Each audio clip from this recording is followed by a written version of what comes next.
Bismillahirrahmanirrahim. Assalamualaikum warahmatullahi wabarakatuh. Alhamdulillah wa afdalus salati wa atammut taslimi ala sayyidina Rasulillah wa ala alihi wa sahbihi wa mawalah wattaba'a hudah, amma ba'd.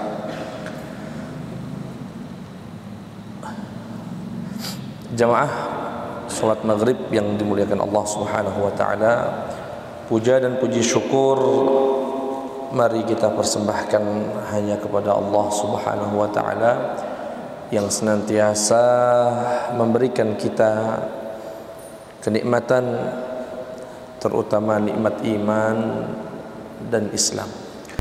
Salawat beriring salam tercurahkan kepada suri tauladan baginda Muhammad sallallahu alaihi wasallam.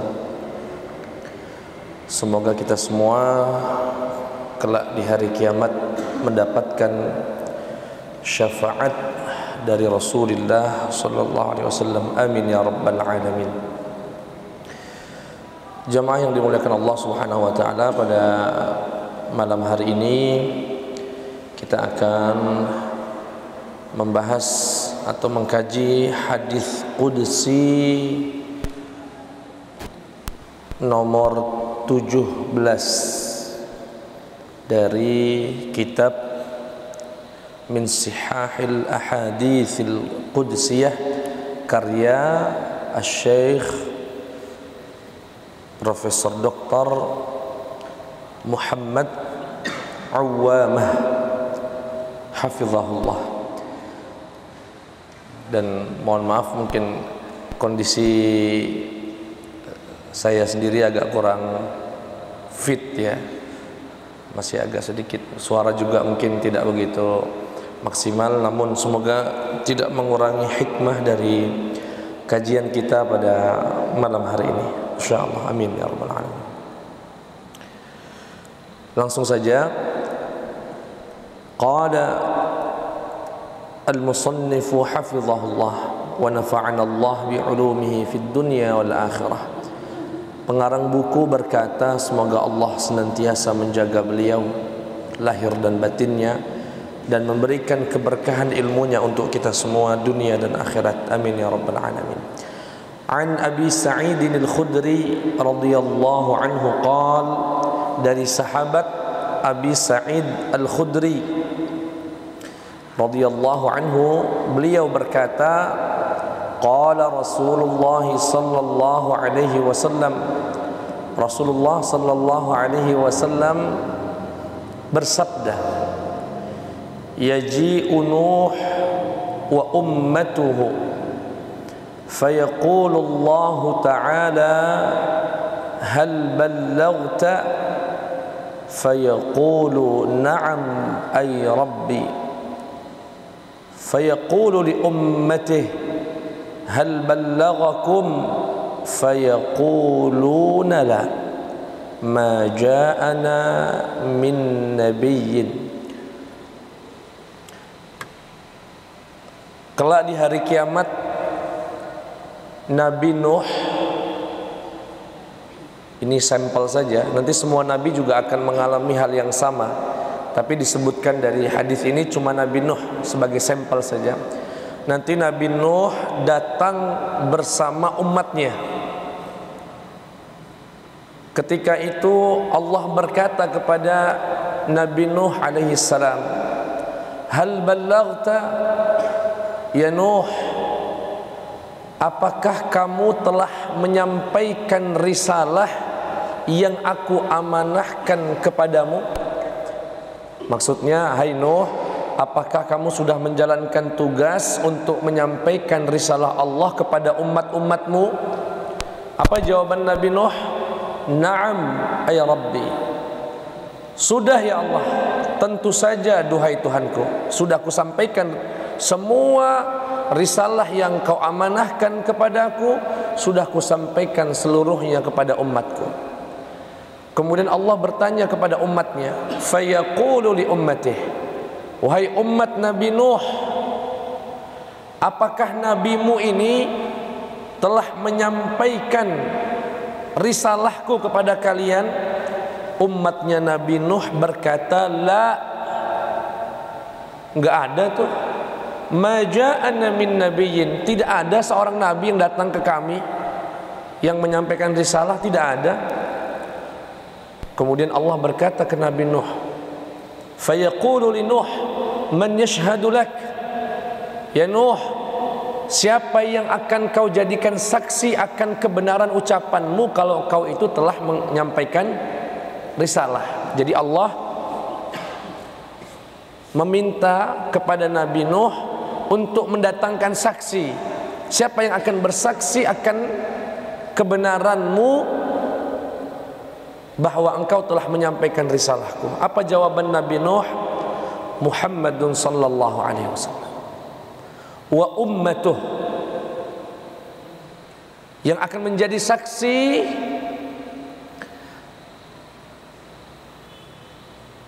atas ucapanku ya Allah adalah Muhammad, ini Sayyidina Muhammad sallallahu alaihi wasallam dan umatnya.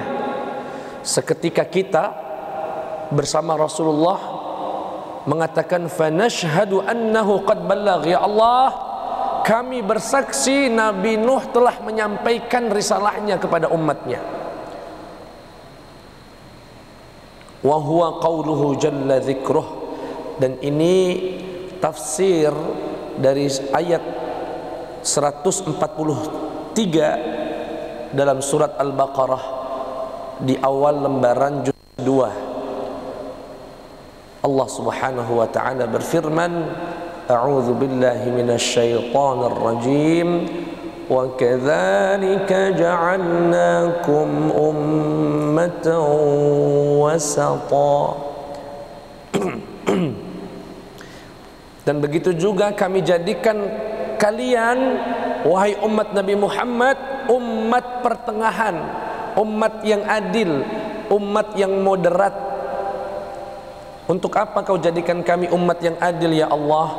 Litakunu syuhada'a 'alan nas, agar kalian menjadi saksi-saksi atas seluruh umat manusia.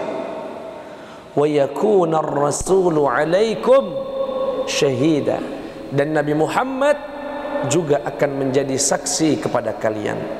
Begitu kurang lebih terjemah dari hadis nomor 17. Izin minum ya.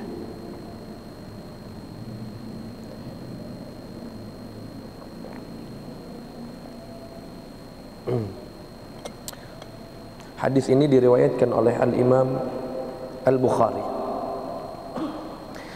Apa maknanya? Makna min masyahidil qiyamati wa mawaqifiha izharullahi azza wa jalla fadilata Muhammadin sallallahu alaihi wasallam wa fadilata ummatihi wa iqamatuhu al-hujjata 'ala al-kafirin al-munkirina minal umamil ukhra. Bahwasanya hadis ini menggambarkan salah satu episode kejadian yang nanti akan terjadi di hari kiamat. Salah satunya adalah saat Allah mempertanyakan setiap nabi, bukan hanya Nabi Nuh. Nanti kita akan bacakan hadis yang menggambarkan kalau setiap nabi akan mengalami hal yang sama, dan seluruhnya yang menjadi saksi adalah Nabi Muhammad dan kita umat Nabi Muhammad sallallahu alaihi wasallam. Ini salah satu yang akan terjadi nanti di hari kiamat. Apa itu? Allah Subhanahu wa taala ingin menampakkan keutamaan umat Nabi Muhammad, keutamaan Nabi Muhammad dan umatnya, di mana ia dan umatnya, yakni Nabi Muhammad dan kita semua akan menjadi saksi akan umat-umat sebelum Nabi Muhammad. Agar apa? Agar menjadi hujjah, bukti terhadap orang-orang yang ingkar. Maksudnya gimana? Jadi umat-umat yang sebelumnya, termasuk umat Nabi Muhammad nanti, ada yang ingkar, nggak ada Nabi yang datang ke kami, nggak ada. Kami ini ya Allah tidak Islam, tidak bersyahadat, tidak percaya kepada risalah. Karena memang nggak ada yang menyampaikan risalah kepada kami. Jadi jangan azab kami, jangan hukum kami, karena kami ini tidak mengimani risalahmu, bukan karena kami nggak mau, karena nggak ada Nabi yang datang ke kami. Kata Allah, bohong kamu. Nabi datang pada setiap umat, dan Nabi Muhammad beserta umatnya menjadi saksi akan kebenaran itu. Artinya persaksian kita juga bisa menjadi argumentasi dan dasar Allah Subhanahu wa taala untuk menghukum mereka yang tidak menerima dakwah para nabi, termasuk dakwahnya Nabi Muhammad sallallahu alaihi wasallam. Makanya dalam suatu riwayat Rasulullah sallallahu alaihi wasallam pernah menangis yang luar biasa ketika beliau meminta sahabat Abdullah ibnu Mas'ud. Jadi sahabat Abdullah bin Mas'ud diminta Rasulullah. Kata Rasulullah, "Iqra' alayya al-Qur'an." Ya Ibnu Mas'ud, tolong dong bacain Quran buat saya. Tolong bacakan Al-Quran untuk saya. Apa jawaban sahabat Ibnu Mas'ud? Ya Rasulullah, kaifa aqra'u 'alaika al-Qur'an wa 'alaika unzil? Bagaimana kami membaca Al-Quran untukmu sedangkan Quran itu turun untukmu? Maksudnya Ibnu Mas'ud, gak pantas saya bacain Quran untuk seorang nabi yang mana Quran itu diturunkan untuk beliau. Apa kata Rasulullah? Saya senang kalau dengar Quran dari orang lain. Saya itu senang kalau dengar bacaan Quran dari orang lain.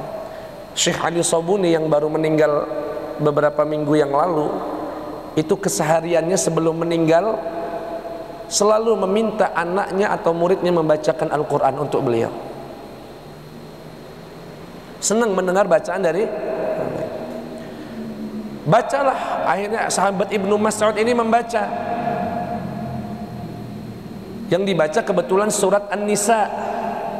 Begitu sampai pada ayat ke-41, Allah Subhanahu wa taala berfirman, a'udzubillahi minasyaitonir rajim, dalam surat An-Nisa, فَكَيْفَ إِذَا جِئْنَا مِنْ كُلِّ أُمَّةٍ بِشَهِيدٍ وَجِئْنَا بِكَ عَلَى هَؤُلَاءِ شَهِيدًا. Bagaimana nanti keadaan orang-orang kafir di akhirat nanti, tatkala Allah mendatangkan untuk setiap umat saksinya untuk memberikan persaksian kalau mereka benar-benar ingkar atas risalah Allah. Dan aku juga akan mendatangkan engkau ya Muhammad untuk menjadi saksi untuk umatmu. Di situ Rasulullah berkata kepada sahabat Abdullah bin Mas'ud, amsik, hasbuk, berhenti. Ibnu Mas'ud yang sedang menikmati bacaannya kemudian diperintahkan Rasulullah untuk berhenti. Begitu melihat wajah Rasulullah, air mata sudah membasahi sampai jenggot Rasulullah sallallahu alaihi wasallam. Nangis beliau. Kenapa? Para ulama menjelaskan Rasulullah sedang membayangkan hari kiamat ketika nanti ada umat Nabi Muhammad yang mengingkari, ya Allah saya ini kafir bukan karena enggak nerima risalahmu, karena enggak ada nabi. Kemudian Nabi Muhammad berkata, enggak ya Allah, aku telah menyampaikan risalah. Rasulullah sedih karena akan ada umatnya yang ingkar kepada risalahnya, kemudian akan dimasukkan ke dalam neraka, dan Rasulullah yang menjadi saksinya. Nangis yang luar biasa, dan ini senada dengan hadis yang baru saja kita baca. Jadi singkatnya, hadis ini menggambarkan akan datang hari kiamat di mana Allah akan mempertanyakan, kenapa kalian ingkar kepadaku, tidak beriman kepada Allah? Rata-rata menjawab, karena nggak ada nabi yang datang ke kami, nggak ada risalah yang menyampaikan ke kami, sehingga kami tidak beriman kepadamu, bukan karena nggak mau. Kemudian Allah berkata kepada para nabi, apakah kalian sudah menyampaikan risalahku? Sudah ya Allah. Siapa yang menjadi saksi? Nabi Muhammad dan umat Nabi Muhammad sallallahu alaihi wasallam. Dalam riwayat lain, jika tadi hadisnya hanya menggambarkan seakan hanya Nabi Nuh, maka sebetulnya hal ini terjadi juga kepada seluruh nabi. Disebutkan dalam hadis yang diriwayatkan oleh Imam Ahmad dan Ibnu Majah.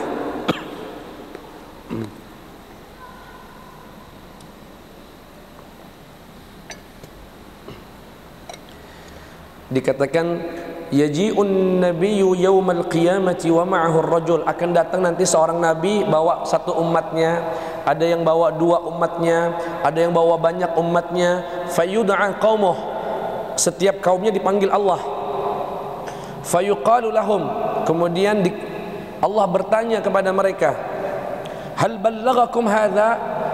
Umatnya Nabi Adam, Nabi Adam ini sudah menyampaikan risalah kepada kalian belum? Nabi Musa sudah belum? Nabi Harun sudah belum? Nabi Ibrahim sudah. Setiap nabi akan dikumpulkan oleh Allah, dan Allah akan pertanyakan itu kepada setiap umatnya.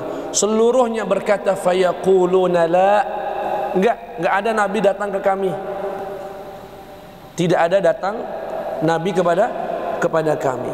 Fayuqalu lahum, kemudian Allah bertanya kepada setiap nabi, wahai Nabi Adam, Nabi Musa, Nabi Ibrahim, Nabi Harun, Nabi Yusuf, apakah kalian sudah menyampaikan risalah? Ditanya masing-masing.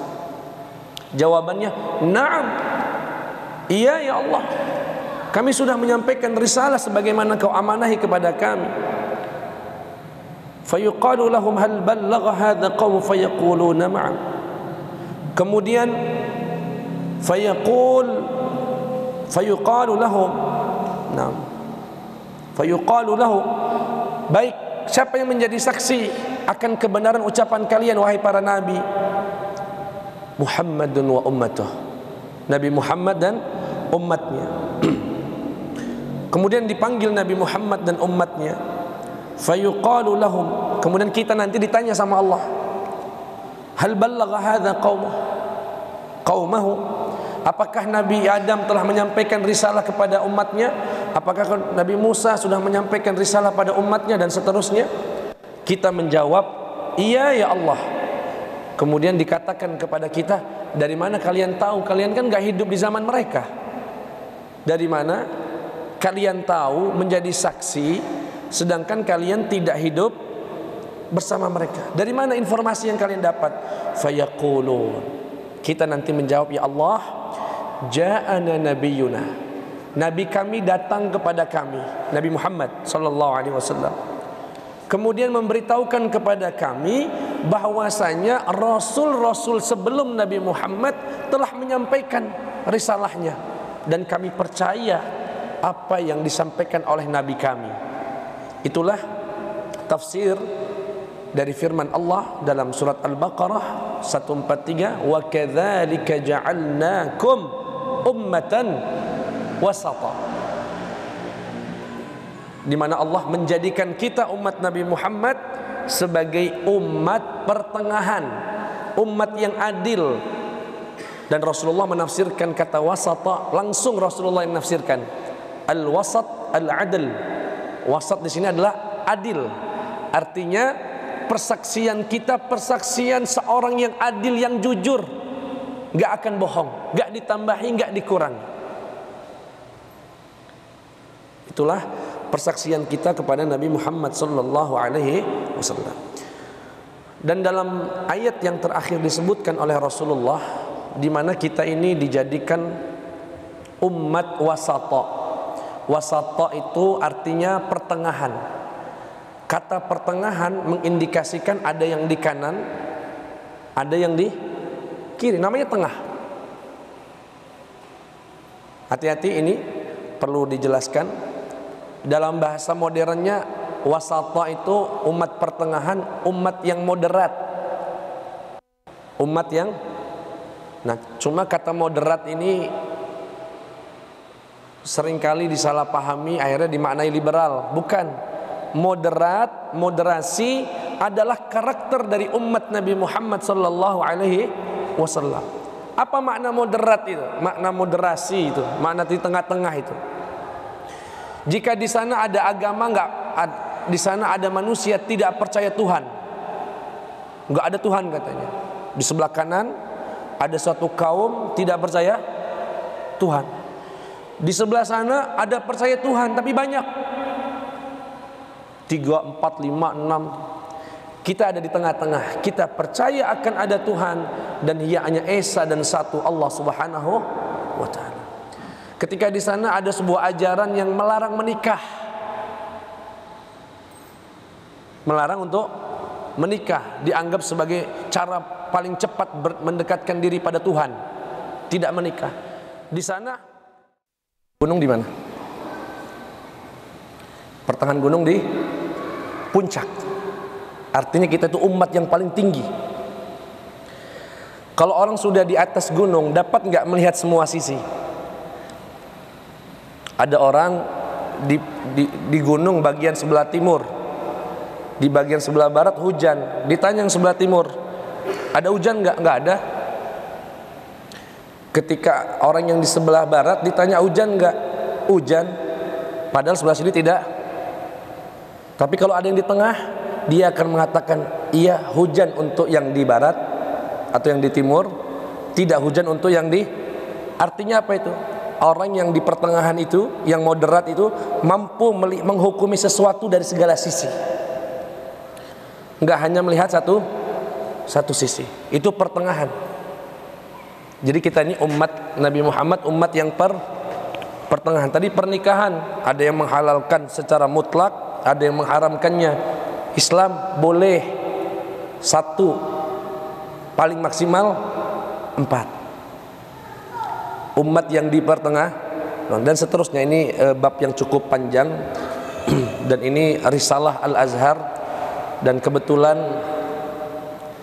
saya pribadi baru diminta wakil rektor UIN Raden Fatah untuk jadi kepala lembaga namanya Rumah Moderasi Beragama, membahas tentang moderasi ini, tentang makna wasatiyah, makna pertengahan, bagaimana maknanya. Kayaknya nggak bisa lama-lama ini, kita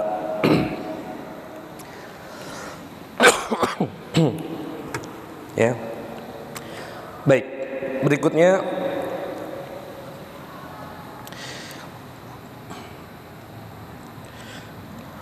pertanyaan, apakah seluruh umat Nabi Muhammad akan jadi saksi? Apakah seluruh umat Nabi Muhammad ini akan jadi saksi atau sebagian? Di sini dikatakan umat Nabi Muhammad itu terbagi 2. Umat Nabi Muhammad terbagi, yang pertama namanya umat dakwah, umat dakwah. Yang kedua umat ijabah, umat ijabah. Apa itu umat dakwah? Seluruh manusia yang lahir setelah diutusnya Nabi Muhammad namanya umat dakwah, yaitu umat yang menjadi objek dakwahnya Rasulullah. Muslimkah atau kafirkah, itu termasuk umatnya Nabi. Nah, itu disebut umat dakwah. Nah, umat dakwah ini jika masuk Islam, artinya menerima dakwah Rasulullah, mengijabah dakwahnya Rasulullah, disebut dengan ummah ijabah. Artinya yang muslim, seluruh muslim disebut dengan umat ijabah. Nah, yang menjadi saksi nanti umat ijabahnya. Jadi orang-orang kafir yang nggak jadi saksi, karena syarat saksi itu harus adil. Sedangkan adil itu diantaranya harus Islam. Dan kita inilah menjadi umat Nabi Muhammad yang akan memberikan persaksian. Tapi ada yang lebih detail lagi. Umat Nabi Muhammad itu terbagi 3. Disebutkan di sini dalam kitab Bahrul Fawaid li Abi Bakri Al-Kalabidhi yang wafat tahun 380 Hijriah. Umat Nabi Muhammad itu bagi tiga. Pertama, umat dakwah. Umat yaitu seluruh umat yang menjadi objek dakwahnya Rasulullah, muslim ataupun bukan muslim. Yang kedua, umat ijabah. Umat itu umat yang menerima dakwahnya Rasul. Nah, umat ijabah ini sendiri enggak semuanya taat. Umat Nabi Muhammad yang masuk Islam ini tidak semuanya, ada yang soleh, ada yang toleh, ada yang rajin beribadah, ada yang rajin beribadah, namanya umat ittiba'. Umat ittiba'. Jadi tiga, umat dakwah, umat ijabah, dan ijabah ini nanti dua. Yang tidak soleh disebut ijabah saja, yang soleh itu disebut umat ittiba', umat yang mengikuti dakwah Nabi Muhammad sallallahu alaihi wasallam. Inilah yang akan menjadi saksi untuk seluruh umat yang telah diutus dan diciptakan sebelum Nabi Muhammad sallallahu alaihi wasallam. Sampai sini jelas kira-kira? Nah, Bapak Ibu yang dimuliakan Allah Subhanahu wa taala, terakhir sebelum kita tutup, posisi umat Nabi Muhammad dijadikan Allah sebagai saksi, dijadikan Allah sebagai umat wasata, umat yang moderat, umat yang adil, umat yang di pertengahan, umat terbaik, yang kemudian menjadi saksi, merupakan salah satu keistimewaan umatnya Nabi Muhammad. Salah satu keistimewaan umat Nabi Muhammad. Ini saya bawa buku karangan Sayyid Muhammad Alwi Al-Maliki, mengumpulkan seluruh keistimewaan umat Nabi Muhammad, seluruh keistimewaan kita ini sebagai umat Nabi Muhammad. Disebutkan dalam buku ini sekitar 14 secara ringkas, kemudian mendetil panjang dengan judul buku Khasa'is Al-Ummah Al-Muhammadiyah, yaitu karakteristik utama khusus buat umatnya Nabi Muhammad, kelebihan-kelebihan yang Allah berikan buat umat Nabi. Di antaranya ini, Allah jadikan kita umat Nabi Muhammad saksi, sedangkan umat yang lain hanya menjadi objek yang disaksikan.